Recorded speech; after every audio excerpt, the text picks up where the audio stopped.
agora, doutor, questão número 6. Sistema endocannabinoide e a homeopatia e o uso delas. Como que tratamos?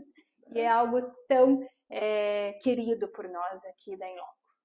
Então, eu costumo dizer, já que eu sou aquele estranho, né, que gosta de tudo que é diferente, e já sou combatido por ser médico de família, homeopata, vamos fazer psicanálise também? Vamos, né? A cannabis entrou na minha vida quando eu comecei a perceber que no atendimento domiciliar a algumas crianças, desde 2018 mais ou menos, eu percebi aquela criançada que tomava 3, 4 medicações diferentes para tentar controlar a epilepsia, com poucas gotinhas, conseguia se livrar de todas essas medicações de um dia para o outro. Fantástico, né, doutor? Eu falei, meu Deus do céu, e é uma plantinha. A gente sabe o mito que existe e tudo mais, né? A gente tem uma questão, uma pressão social, uma pressão cultural muito grande com relação a cannabis, e obviamente, estranho que sou, me chamou a atenção, e por que não começar a conhecer um pouco mais sobre isso? E comecei, inclusive, já com pouco tempo, prescrever, porque não existia para mim nenhum segredo naquilo. Sim. Né? E aprendendo um pouco sobre a cannabis medicinal, você já começa a entender que é uma substância sem riscos. Eu costumo dizer para os pacientes que vêm com medo, eu falo assim, eu fico com muito mais medo de te prescrever um simples paracetamol do que prescrever cannabis para você. Sim. De te colocar em risco. Porque os efeitos colaterais e os efeitos adversos do paracetamol provavelmente podem ser mais graves do que o efeito que um extrato de cannabis pode lhe trazer. Então, é uma prescrição sem riscos, uma prescrição fácil, que as pessoas têm muito medo ainda de prescrição, por conta de questões diversas ainda, tá? E com soluções já documentadas, já estudadas e há bastante tempo já com estudos científicos comprovando a sua eficácia, e o que obviamente ainda vão demorar um certo tempo para cair realmente no desejo, no gosto do tratamento. Por quê? Porque a cannabis também tem suas particularidades com relação ao atendimento integral do paciente. Sim. E também é uma medicação que você não consegue dar miligramas por quilo peso dia para o tratamento de uma doença. Essa é a dificuldade de muitos colegas também. Porque não existe um protocolo específico para o tratamento da doença X com cannabis medicinal. Porque cada pessoa é uma pessoa completamente diferente da outra. Cada pessoa tem um sistema endocannabinoide diferente do outro. Cada pessoa tem a sua sensibilidade específica a uma substância ou outra, também completamente diferente do outro. Então, eu tenho pacientes que eu preciso usar, por exemplo, 20 gotas dia, e eu tenho paciente, uma colega advogada, que ela tem 1 gota como necessário para o dia. E tá ótimo. Elon Musk usa 30, segundo informações. E Para aí, mim, tá tudo bem. é um absurdo isso, como médico alopata que sou, vão pensar assim, eu não ter um protocolo específico para dizer como é que eu trato a doença dessa pessoa. Sim. Então, é de muito mais fácil entendimento para o médico de família, para o homeopata. Inclusive, temos muitos médicos homeopatas hoje em dia já se aventurando e já prescrevendo cannabis há algum tempo. Por ser de muito mais fácil entendimento, a individualização ao tratamento. Sim. Claro, né? Então, prescrever cannabis, né, o sistema endocannabinoide, é muito semelhante ao equilíbrio que eu busco na homeopatia. Quando eu dou o remédio à base de cannabis, eu busco um reequilíbrio do sistema endocannabinoide. Eu busco algo muito mais fisiológico de ser, mas é automático quando eu tento melhorar o meu eixo, melhorar o meu sistema endocannabinoide, que eu consiga ver, inclusive, barreiras que eu não conseguia transpor na minha saúde mental, sendo simplesmente diluídas. Porque a atuação é diferenciada. É diferente. Doutor, eu antes ficava extremamente nervoso diariamente com uma situação X. Depois que eu começo a tomar, parece que aquilo nem é mais importante para mim. Pronto. Isso é uma mudança comportamental que raramente você conseguiria com qualquer medicação alopática.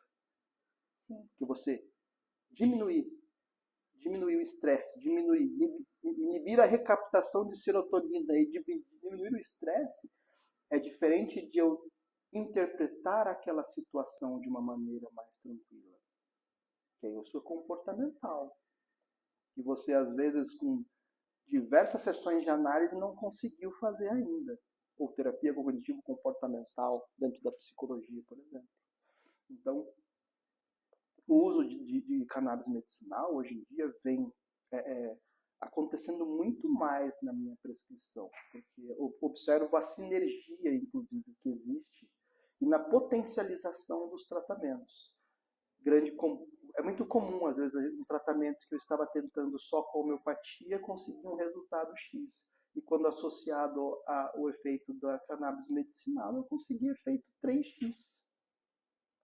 E vice-versa. A potencialização para cura é muito forte. Exatamente. Então, eu tenho duas ferramentas que tentam estimular o equilíbrio, as indo juntas. E se eu individualizo, além do remédio de cannabis, um tratamento homeopático, é absurdo, por exemplo, o ganho que eu tenho nisso com pacientes com fibromialgia, pacientes com questões de saúde mental importantes, insônia, porque existem suas limitações também. Se você tentar de um jeito autistas, esquizofrenia.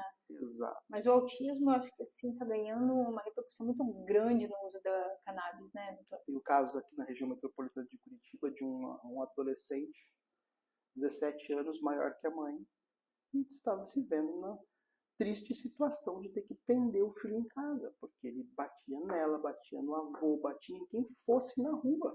Nossa. E já com 3, 4 medicações diferentes para tentar controlar a agressividade dessa criança autista. E com a cannabis e com a homeopatia, a mãe percebeu em uma semana o comportamento dele mudar por completo. Você vê crianças não verbais se tornando verbais em poucos dias de tratamento. Impressionante. Mais uma vez, é uma ferramenta que serve para tudo e para todos? Não, é uma ferramenta individual. É uma ferramenta que tem a sua eficácia limitada ao relacionamento médico-paciente de confiança que teremos. Tá? O resultado é magnífico o quão mais você se doa para aquele processo de cura. Tá? Então, é diferente. Eu não trato diversos autistas com uma dose X e com um medicamento homeopático X. Eu vou naquele autista, identifico o remédio homeopático, identifico a potência e qual medicação à base de cannabis ele precisa e acompanho aquele paciente. Desse jeito, o resultado sempre será positivo. Eu costumo dizer para as mães, doutor, mas você vê coisa positiva, eu sempre vejo. Ou muito ou pouco positivo, mas sempre positivo, nunca negativo. Exatamente. E o que a gente vem percebendo, né, até porque a nossa grande investidora é uma das fornecedoras também do óleo à base de cannabis, e aqui, mais uma vez, ressaltando que o que nós tratamos aqui é a questão do uso da cannabis para fins medicinais, única e exclusivamente. Não tratamos e não nos manifestamos com relação ao recreativo, né? Mas ao uso medicinal, essa cultura que tem quanto aos efeitos e malefícios do uso recreativo é que acaba trazendo esse pré-conceito do uso da cannabis para fins medicinais. E é isso que a gente está quebrando, né, doutor? É natural, muitas vezes, o paciente achar que o médico prescritor, né, vai chegar aqui, eu tô de dread, ficar chapado. Né? E é exatamente esse o medo, muitas vezes, de ter algum tipo de efeito psicoativo. Exatamente. Né? E assim, eu costumo dizer, e é o natural para a maioria dos tratamentos, tá? se existir psicoatividade, muitas vezes já extrapolou o efeito terapêutico daquela terapia com cannabis, exceto em raras necessidades médicas, um paciente, às vezes em cuidados paliativos, ou que precisa de altas doses de THC, ou tratamentos oncológicos, que são testados, inclusive, no mundo inteiro, com altas doses de THC, que, infelizmente, não. Tem como consequências um efeito psicoativo, mas necessário para o tratamento em específico. Mas 99,9% das vezes você nunca terá um efeito psicoativo relacionado a cannabis, e se tiver, às vezes já extrapolou, porque a sua sensibilidade é tal qual que fez que você tivesse. Mas se um médico que está te acompanhando for um conhecedor aprofundado do que está fazendo, dificilmente você vai ter qualquer tipo de efeito psicoativo ou efeito colateral relacionado ao remédio à base de cannabis. Assim como a homeopatia. Sim. Muita gente diz que se bem não vai fazer, se mal não vai fazer, tá tudo certo, né? Enfim, mal não vai fazer. Não. Se você prescrever mal a homeopatia, você pode sim trazer efeitos, entre aspas, não como efeitos colaterais, como no normal da alopatia, mas a gente tem patogenesias, que são nomenclaturas diferentes, mostrando, às vezes, sintomas relacionados com uma medicação errada que você deu para um paciente, mesmo que sendo homeopática. Por isso, a importância, e nós sempre destacamos aqui, que todos esses produtos necessitam da prescrição médica, do acompanhamento médico também, para que esse equilíbrio das emoções, que é o que a gente mais tem vivenciado no uso da cannabis, ela vai te proporcionar, né, doutor? Exato.